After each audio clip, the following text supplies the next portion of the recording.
आप सभी को इस चैनल में स्वागत करता हूं। आज का वीडियो हम लेकर आए हैं क्लास 12 के जो कि गृह विज्ञान यानी कि होम साइंस है, उसका मॉडल पेपर हम लेकर आए हैं। सेट 1 आया है अभी, तो सेट 1 का हम ऐसे मॉडल सेट लेकर आए हैं। तो उसी का ऐसे हम 25 क्वेश्चन कराने वाले हैं। ऑब्जेक्टिव क्वेश्चन 25 क्वेश्चन कराने वाले हैं। तो 25 क्वेश्चन में आप लोग बताइएगा कि कितना सही हुआ। कॉमेंट बॉक्स में आप लोग कॉमेंट करके बताइएगा कि कितना आप लोग का सही हुआ है ऐसे।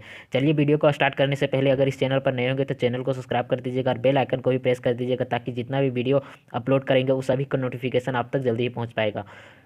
यहाँ पे है सेट, हाँ सारा सब्जेक्ट का सेट हम धीरे धीरे करा रहे हैं। अगर सेट 2 अभी तक नहीं आया, सेट 2 आएगा तो हम वैसे ही अपलोड कर देंगे सारा सब्जेक्ट का वीडियो, सेट 2 का मॉडल सेट का। तो आप लोग ऐसे इस चैनल को सब्सक्राइब कर दीजिएगा, वहाँ से आप लोग का नोटिफिकेशन मिल जाएगा सेट 2 का वीडियो। बहुत जल्द ही सेट 2 का वीडियो आ जाएगा। चलिए हम स्टार्ट करते हैं। सबसे पहला क्वेश्चन यहाँ पे देखिएगा कि यहाँ पे फर्स्ट क्वेश्चन है, जो कि यहाँ पे आप लोग देख पा रहे होंगे। स्क्रीन में थोड़ा सा जूम कर लेते ताकि आप लोग का क्लियर दिखेगा।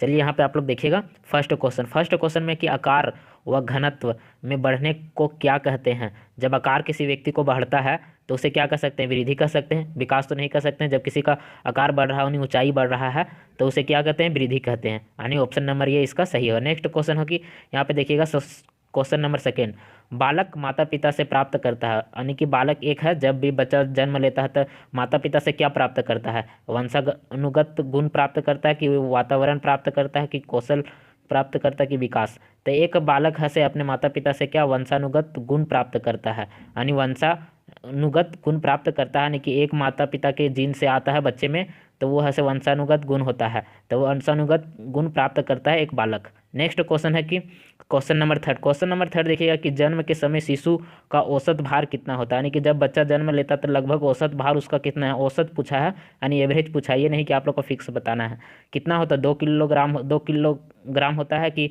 3 किलोग्राम होता है, कि 1.5 किलोग्राम होता है, कि 3.5 किलोग्राम होता है। तो इसका जवाब आप लोग दीजिएगा। लगभग अगर माना जाता है तो 1.5 किलो के आसपास माना जाता है। तो 1.5 किलो यहाँ पे होता है, नहीं 1.5 kg होता है।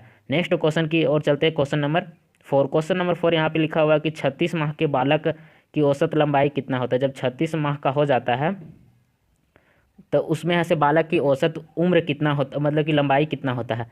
यहाँ लिखा है 62 सेंटीमीटर होता है, कि बी में ऑप्शन में लिखा 92 से 95 सेंटीमीटर होता है। यहाँ सी ऑप्शन में लिखा कि 72 से 75 सेंटीमीटर होता है, या 50 सेंटीमीटर होता है। तो इसमें कितना होता है? 92 सेंटीमीटर से 95 सेंटीमीटर तक होता है। जब बच्चा है से 36 माह का होता है, यानी कि 3 वर्ष का होता है, तो उस समय है से इसका बच्चा का लंबाई है से इतना बढ़ता नहीं। ऑप्शन नंबर बी इसका सही है। नेक्स्ट क्वेश्चन की ओर चलते हैं। क्वेश्चन नंबर है से थर्ड ना सॉरी फिफ्थ है। यहाँ पे एक है से डिप्थीरिया, काला खांसी, यानी इस सब रोग का नाम है। डिप्थीरिया, काला खांसी, टेटनस से बचने के लिए शिशु के दिए जाने वाला टीके का नाम है क्या है। यानी कि जब इस सब बीमारी के होता है तो उससे बचने के लिए से एक टीका दिया जाता है, यानी कि जन्म के समय ही दिया जाता है। तो इस कौन सा टीका दिया जाता है? BCG टीका दिया जाता है, कि DPT टीका दिया जाता है, DPT टीका दिया जाता है, कि MMR टीका, की खसरा। तो इसका आप लोग बताइएगा। इसका सही जवाब हो जाएगा DPT टीका दिया जाता नहीं। ऑप्शन नंबर बी इसका सही जवाब हो जाएगा। नेक्स्ट क्वेश्चन की ओर चलते हैं। क्वेश्चन नंबर है से 6, DPT का पहला टीका कब आया था। यानी कि ये जो DPT का टीका आया था वो बीमारी को ठीक करने के लिए, जब जिस शिशु की बीमारी होता है तो उस समय ऐसे टीका लगाया जाता है। DPT टीका अभी क्वेश्चन नंबर 5 में हम बात कर चुके हैं। तो वह ऐसे पहला टीका कब आया था वो यहाँ पे पूछा है। सॉरी, पहला टीका कब लगता है, बच्चा के पहला टीका कब लगता है, कितना माह के अंदर में? 1.5 माह के अंदर में लगता है, कि 2.5 माह के अंदर में लगता है, कि 5 वर्ष के, कि 1 वर्ष के। तो आप लोग यहाँ बताइएगा कि कितना माह का अंदर में लगता है।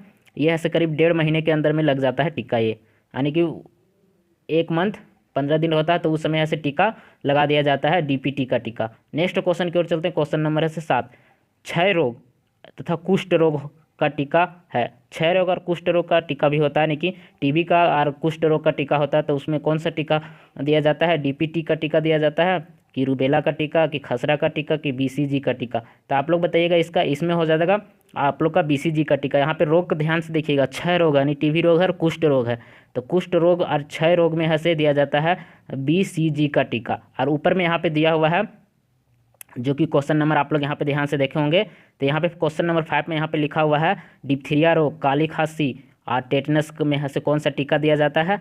DPT का टीका दिया जाता है। ये पे बात आप लोग ध्यान में देखिएगा, रख लीजिएगा ना, नाम को ध्यान में आप लोग रखिएगा। क्वेश्चन एक जरूर रहेगा बीमारी से।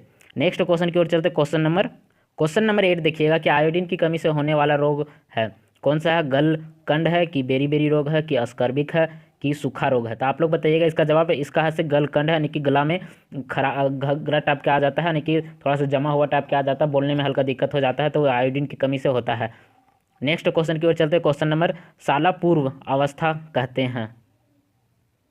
तो इसमें ऑप्शन ये देखिएगा कि 1 से 6 माह की अवस्था को, कि 1 से 3 माह 3 वर्ष की अवस्था को, कि 1 से 2 वर्ष की अवस्था को। यहाँ पे डी ऑप्शन में देखिएगा 1 से 8 वर्ष की अवस्था को साला पूर्व अवस्था कहते हैं। तो इसका जवाब आप लोग दीजिएगा। इसका जवाब हो जाएगा 1 से 6 वर्ष के अवस्था को साला पूर्व अवस्था कहते हैं। नेक्स्ट क्वेश्चन की ओर चलते हैं। Question number 10। क्वेश्चन नंबर 10 है कि मलेरिया तथा टाइफाइड किस प्रकार का ज्वार है। यहाँ पे दो बीमारी का दिया हुआ है, दोनों में पूछा किस प्रकार के ज्वार है। तो ऑप्शन है कि अल्पकालीन ज्वार है कि दीर्घकालीन ज्वार है, कि यहाँ पे ऑप्शन सी देखिएगा कि अंतरकालीन ज्वार है कि साधारण ज्वार है। तो इसका जवाब आप लोग बताइएगा। इसका जवाब हो जाएगा दीर्घकालीन ज्वार है, यानी कि ऑप्शन नंबर बी इसका सही जवाब हो जाएगा। नेक्स्ट क्वेश्चन की ओर चलते हैं। क्वेश्चन नंबर से 11। मनुष्य द्वारा प्रयोग के लिए सुरक्षित जल को कहते हैं। अशुद्ध जल कहते हैं कि शुद्ध जल कहते हैं कि रंगहीन जल कहते हैं कि गंधहीन जल कहते हैं। तो आप लोग इसका जवाब बताइएगा। यानी कि शुद्ध जल कौन होता है, शुद्ध जल ही होता है मनुष्य के द्वारा प्रयोग में लाया जाने वाला। ऑप्शन नंबर बी इसका सही जवाब हो जाएगा। नेक्स्ट क्वेश्चन की ओर चलते हैं। क्वेश्चन नंबर 12 यहाँ पे देखिएगा कि ORS किस व्यक्ति को दिया जाता है।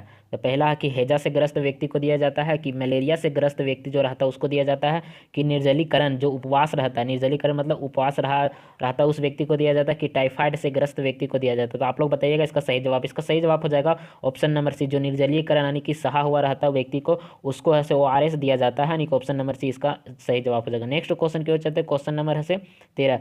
जीवन रक्षक घोल, यानी जीवन रक्षक घोल होता है शरीर में किसकी कमी को दूर किया जाता है। जो जीवन रक्षक यानी कि उसी को कहते हैं ORS कहते हैं ना, तो उसी को जीवन रक्षक से शरीर में किसकी कमी को दूर किया जाता है। पहला है से ऑप्शन जल तथा खाद्य पदार्थ की कमी को, कि प्रोटीन की कमी को, कि कार्बोहाइड्रेट की, कि वसा को कमी को दूर किया जाता है। इससे आप लोग बताइएगा। इसमें है से दूर किया जाता है जल एवं खाद्य पदार्थों को दूर किया जाता है। ORS पीने के बाद है से जल एवं खाद्य पदार्थों को दूर किया जाता है। ऑप्शन नंबर ये इसका सही जवाब हो जाएगा। नेक्स्ट क्वेश्चन की ओर चलते हैं। देखिएगा कि कौन से दाल अधिक उपयोग से लेथीरिज्म नामक रोग होता है जिसका मुख्य लक्षण है से पक्षाघात होता है। यानी कि कौन सा दाल को अधिक उपयोग करने से लेथीरिज्म नामक रोग होता है। तो यहाँ पे आप लोग देखिएगा चना के दाल के, कि अरहर के दाल के, कि खेसरा की दाल को, कि मूंग के दाल को। तो आप लोग बताइएगा। आप लोग इसका जवाब बताइएगा। इसका जवाब हो जाएगा खेसरा की दाल को, यानी खेसारी को दाल भी बोलते हैं। तो खेसारी को दाल को से अधिक उपयोग करने से आप लोग को लेथीरिज्म बीमारी का हो जाता है। नेक्स्ट क्वेश्चन की ओर चलते हैं। 15 नंबर क्वेश्चन देखिएगा कि आय तथा खर्च के अंतर को क्या कहते हैं। व्यय कहते हैं कि बचत कहते हैं कि विनियोग कहते हैं कि हानि कहते हैं। तो इसका जवाब आप लोग बताइएगा। इसका जवाब हो जाएगा बचत कहते हैं, यानी बी ऑप्शन इसका सही हो जाएगा। नेक्स्ट क्वेश्चन की ओर चलते हैं। Question number 16। क्वेश्चन नंबर 16 की प्राप्तकर्ता जिस चेक को अपने खाते या किसी अन्य, क्वेश्चन नंबर 16 देखिएगा कि प्राप्तकर्ता जिस चेक को अपने खाते या किसी भी अन्य खाते में जमा करवा सकता है तो वैसे चेक को कहते हैं, क्या कहते हैं। यह प्रतिष्ठित चेक कहते हैं, कि रेखांकित चेक कहते हैं, कि आदेशक चेक कहते हैं, कि वाहक चेक कहते हैं। तो इसका जवाब आप लोग बताइएगा। इसका जवाब आप लोग बताइएगा कमेंट बॉक्स में। इसका जवाब हो जाएगा रेखांकित चेक कहते हैं, यानी कि ऑप्शन नंबर बी इसका सही जवाब हो जाएगा। नेक्स्ट क्वेश्चन की ओर चलते हैं।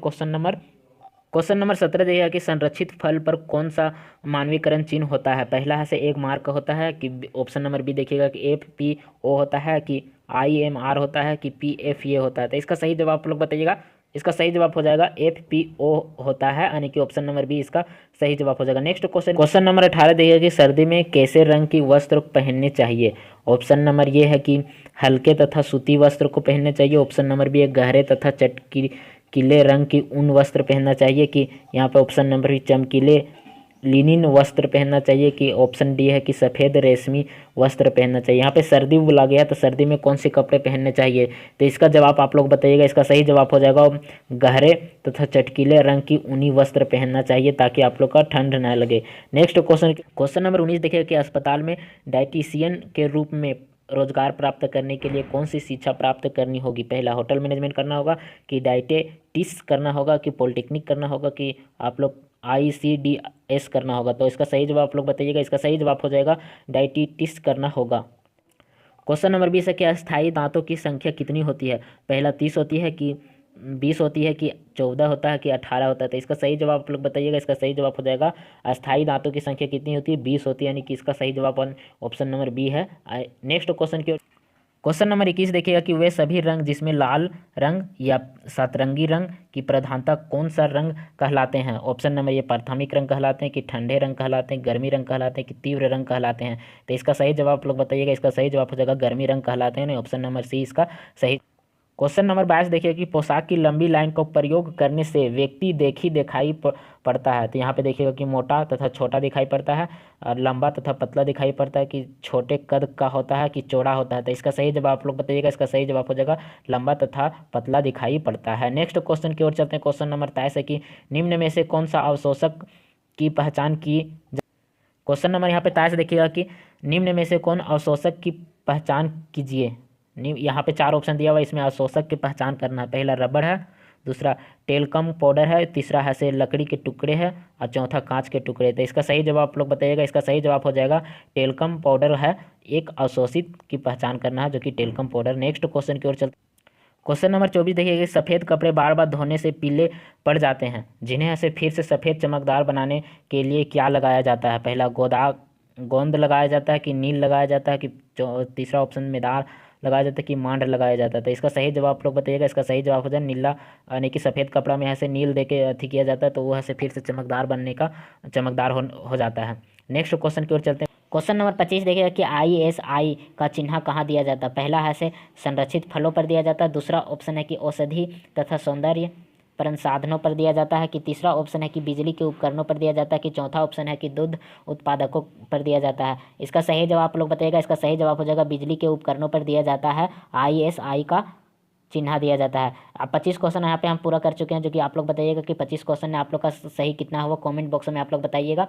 और अगर चैनल पर नए होंगे तो चैनल को सब्सक्राइब कर दीजिएगा। इसी तरह सारा सब्जेक्ट का है से मॉडल पेपर अपलोड कर दिया जाएगा। और हमारे क्लास में है से रिवीजन क्लास स्टार्ट हो चुका है, जो कि यहाँ इस चैनल के माध्यम से इकोनॉमिक्स का सब्जेक्ट का है से आप लोग का वीडियो अपलोड कर चुके हैं, जो कि चैप्टर 1 और चैप्टर 2 और चैप्टर 3 का है से रिवीजन क्लास हो चुका है। आज ही ऐसे शाम तक है से आप लोग को चैप्टर 4, चैप्टर 5, चैप्टर 6 तक आप लोग का कंप्लीट कराया जाएगा। अगर चैनल पर नए होंगे तो चैनल को सब्सक्राइब कर दीजिएगा। Thank you for watching.